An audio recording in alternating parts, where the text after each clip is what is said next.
ঝড় যে একটা আসবে তা বোঝাই যাচ্ছিল, কিন্তু সেই ঝড় যে এত দ্রুত এবং তীব্রতার সঙ্গে আসবে তা হয়তো খোদ মমতা ব্যানার্জিও কল্পনা করেননি।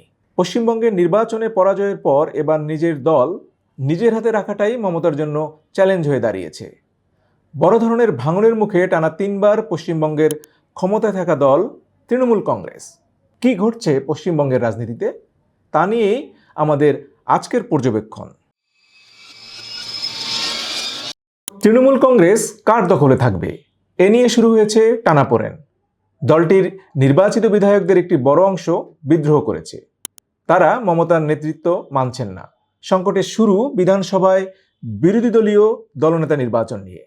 মমতা ব্যানার্জি চাইছেন দলের বর্ষিয়ান নেতা এবং তার আস্থাভাজন শোভনদেব চট্টোপাধ্যায়কে বিরোধী দলনেতা করতে। সে অনুযায়ী স্পিকারের কাছে চিঠিও পাঠানো হয়েছিল। কিন্তু দলটির 50-এর বেশি বিধায়ক, ভারতের কোনো কোনো গণমাধ্যম যদিও বলছে সংখ্যাটি 59, যারা এই সিদ্ধান্তের বিরোধী। বিদ্রোহী বিধায়কদের সংখ্যা 60 হলেও অবশ্য আশ্চর্য হওয়া যাবে না, কারণ দিন কয়েক আগে মমতা ব্যানার্জি নবনির্বাচিত 80 জন বিধায়ককে এক বৈঠকে ডেকেছিলেন, কিন্তু সেখানে 60 জন বিধায়কই ছিলেন অনুপস্থিত। বিদ্রোহী বিধায়কদের এই অংশটি বিরোধী দলনেতা হিসেবে ঋতব্রত বন্দ্যোপাধ্যায়কে চাইছেন। যে ঋতব্রত বন্দ্যোপাধ্যায়কে দলীয় শৃঙ্খলা ভঙ্গের অভিযোগে দিন কয়েক আগে দল থেকে বহিষ্কার করেছেন মমতা ব্যানার্জি। বিদ্রোহী বিধায়করা দলবদ্ধ হয়ে ইতিমধ্যেই পশ্চিমবঙ্গের বিধানসভা স্পিকারের সঙ্গে দেখা করেছেন। তারা দাবি করছেন আসল তৃণমূল কংগ্রেস তারাই, কারণ দলের সংখ্যাগরিষ্ঠ বিধায়ক তাদের সঙ্গে আছেন। উল্লেখ্য, গেল বিধানসভা নির্বাচনে তৃণমূল কংগ্রেস 80টি আসনে জয়লাভ করেছে। এখন যদি দলটির 53 জন বিধায়ক একজোট হন, তাহলে তা 2/3 সংখ্যাগরিষ্ঠতা ছাড়িয়ে যাবে। সেক্ষেত্রে তৃণমূল কংগ্রেসের হ্রাস আর মমতা ব্যানার্জির হাতে থাকবে না। দলের ক্ষমতা চলে যাবে বিদ্রোহী শিবিরের হাতে। এমনকি দলের নাম এবং দলীয় প্রতীকের নিয়ন্ত্রণও পেয়ে যাবেন তারা। এমনটি যদি সত্যিই ঘটে, তাহলে তৃণমূল কংগ্রেস নামে আর দল চালাতে পারবেন না দলটির প্রতিষ্ঠাতা মমতা ব্যানার্জি। দলের জোড়া ঘাসফুল প্রতীকও থাকবে না তার হাতে।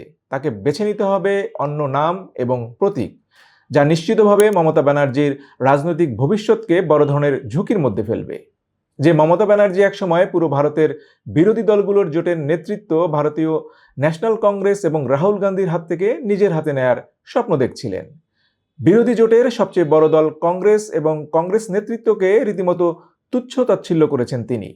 মমতা ব্যানার্জি অবশ্য স্বভাবসুলভভাবে নিজের দলের মধ্যে বিদ্রোহ এবং এ সবকিছুর পেছনে ভারতের কেন্দ্রে এবং পশ্চিমবঙ্গে সদ্য ক্ষমতায় আসা দল বিজেপিকে দায়ী করছেন। তার অভিযোগ, পেছন থেকে সমস্ত কলকাঠি নাড়ছে বিজেপি। তৃণমূলের মধ্যে বিদ্রোহ উস্কে দেওয়া থেকে শুরু করে তাতে বাতাস দেওয়ার কাজও করছে তারা। যদিও তৃণমূলের আজকের এই অবস্থার জন্য মমতা ব্যানার্জি নিজেও অনেকখানি দায়ী, তবে তার এই অভিযোগও একেবারে উড়িয়ে দেয়া যাবে না, কারণ বিরোধীদের দল ভাঙা বিজেপির পুরনো অভ্যাস। এক্ষেত্রে সামনে চলে আসছে পুরনো সেই মহারাষ্ট্র মডেল। 2022 সালে মহারাষ্ট্রের শক্তিশালী হিন্দুত্ববাদী দল শিবসেনাকে 2 ভাগে ভাগ করেছিল বিজেপি। সেখানেও দলটির নির্বাচিত বিধায়কদের সংখ্যাগরিষ্ঠ অংশ দলের মূল নেতৃত্বের বিরুদ্ধে বিদ্রোহ করে এবং শেষ পর্যন্ত দলের নাম ও প্রতীক তাদের নিয়ন্ত্রণে নিয়ে নেয়। শিবসেনার প্রতিষ্ঠাতা বাল ঠাকরের ছেলে উদ্ধব ঠাকরে দলটির নাম ও প্রতীক হারিয়ে এখন ভিন্ন নাম ও প্রতীক নিয়ে রাজনীতি করছেন। পশ্চিমবঙ্গেও ঠিক একই মডেল বাস্তবায়িত হতে যাচ্ছে বলে ধারণা করছেন ভারতের রাজনৈতিক পর্যবেক্ষকরা। এখন প্রশ্ন হচ্ছে, তৃণমূল কংগ্রেসের আজকের এই পরিণতির জন্য কি শুধু বিজেপিকেই দায়ী করে পার পাবেন মমতা? উত্তর হচ্ছে না। দলটির আজকের এই পরিণতির পেছনে দলের প্রতিষ্ঠাতা মমতা ব্যানার্জির নিজেরও অনেক দায় আছে। কারণ তৃণমূল কংগ্রেস টানা 15 বছর ক্ষমতায় থাকলেও দলটির কোনো রাজনৈতিক মতাদর্শ তৈরি করতে পারেননি তিনি। দলটি সৃষ্টি হয়েছে কংগ্রেস ভেঙে। বর্তমানে তৃণমূল যে ভিত্তির উপরে দাঁড়িয়ে আছে সেটি মূলত কংগ্রেসের পাটাতন। পরবর্তীতে ক্ষমতাহারা বামফ্রন্ট এবং অন্যান্য দল থেকেও অনেকে ভিড়েছেন দলটিতে। ফলে আজকে যে তৃণমূল কংগ্রেস তা মূলত কংগ্রেস এবং অন্যান্য দল থেকে আসা কিংবা ভাগিয়ে আনাদের একটি প্ল্যাটফর্ম মাত্র। আজ যে ঋতব্রত বন্দ্যোপাধ্যায় মমতার বিরুদ্ধে বিদ্রোহে নেতৃত্ব দিচ্ছেন, তাকেও মমতা ব্যানার্জি এনেছিলেন বামফ্রন্ট থেকে। শুধু অন্য দলের নেতা বা কর্মী নয়, মমতা ব্যানার্জির বিরুদ্ধে আরেকটি বড় অভিযোগ, তিনি দল ভরে ফেলেছিলেন সিনেমার নায়ক নায়িকা আর গায়ক গায়িকা দিয়ে। মিমি চক্রবর্তী থেকে নুসরাত, দেব থেকে বাবুল সুপ্রিয়, সবাইকেই মন্ত্রী এমপি করেছেন তিনি। একসময় প্রায় পুরো টালিগঞ্জই তৃণমূল করত। কিন্তু সিনেমার তারকা আর মাঠের কর্মী তো এক জিনিস নয়, যে কারণে আজকে দলের কঠিন সময়ে তারকাদের প্রায় কাউকেই মাঠে পাওয়া যাচ্ছে না। মমতা ব্যানার্জিকে বলতে গেলে একাই লড়তে হচ্ছে মাঠে।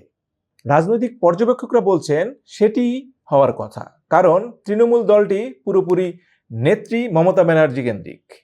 তার ইচ্ছা অনিচ্ছাই দলের শেষ কথা। আর সে কারণেই মমতা ব্যানার্জি নিজে আজ যখন কোণঠাসা, তৃণমূল কংগ্রেসও দল হিসেবে দিশেহারা অবস্থায় পড়েছে। শুধুমাত্র মমতা ব্যানার্জির একক সাফল্যের কারণেই দলটি এতদূর আসতে পেরেছিল। কিন্তু নিজের শক্ত ঘাঁটি ভবানীপুর আসনে মমতার শোচনীয় পরাজয়ের পর দলের ভাঙন স্পষ্টতই দৃশ্যমান।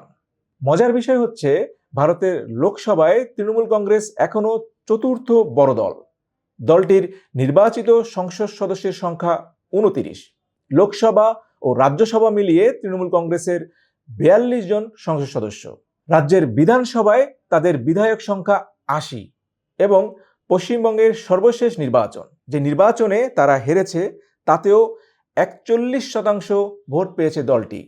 তারপরেও তৃণমূল কংগ্রেসকে যেভাবে তাসের ঘরের মতো ভেঙে পড়তে দেখা যাচ্ছে, তার পেছনের কারণও সেই মমতা ব্যানার্জি।